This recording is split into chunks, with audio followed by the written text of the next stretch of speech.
सिद्धार्थ को धस्ती के बस्ती पर भाई हम लोग आज मिठवा में वीडियो शूट करें। और भाई पता कैसे मिला हम वीडियो शूट के दौरान भाई अपने मुकेश भैया हमारे बड़े भैया भाई मिठवा चौहान पे मिलेगा होगा है, ठीक है। बहुत अच्छा लगा भैया लोग से मिलकर। फिलहाल भैया लोग भी कुछ कहा चाहते हैं तो सुनिएगा भाई। हाँ भैया, तो जितना जनी भैया देखा तो हम बाल सुनग्राहरी आपके दोस्त और आपके मित्र, आप सबके चाहे वाला हम और आप लोग हमार चाहे वाला। जितना देखा तो भैया सब भैया सपोर्ट करो।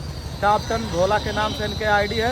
तो सिद्धार्थ नगर से चाहे जहाँ देखा तो पचपेड़वा, बलरामपुर, उतरौला, भानपुर, पकड़ी, सरा, बस्ती, संत कबीर नगर, मेहदावल, बखीरा, सोहरतगढ़, बढ़नी, पचपेड़वा, जहाँ देखा तो भैया खाली सपोर्ट करो, लाइक करो। और सिद्धार्थ नगर वालन के यार वायरल कह दो भैया, काहे सिद्धार्थ नगर वालन के पीछे रखा तो भैया आप लोगों ने सपोर्ट किया भाई। सिद्धार्थ नगर कैसे आगे बढ़ी बताओ जी आप लोग भाई।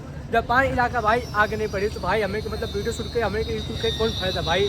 भैया मुझे भैया आपको कुछ कहने जाओ जाए। मुझे कहना है था भाई, ये इतना ठंड में ना भाई ऐसा मेहनत कर रहा ना भाई, ऐसा बंदा सिद्धार्थ नगर में आज तक कोई किया ही नहीं। मैंने भाई को बोला था कि कुछ अलग करो, बंदा कुछ अलग लेके आया है। और अभी मुझे पूरा भरोसा है बंदा पूरा एकदम फुल पावर लेके एकदम 2026 में मतलब कुछ कर दिखाएगा, मुझे ऐसा लग रहा है। हाँ तो भाई आप लोग भाई सपोर्ट प्यार मिले तो भाई हम लोग जो कुछ कहा जाए भाई, ठीक है। बस आप लोग भाई प्यार सपोर्ट बनाए रखा जाए भाई।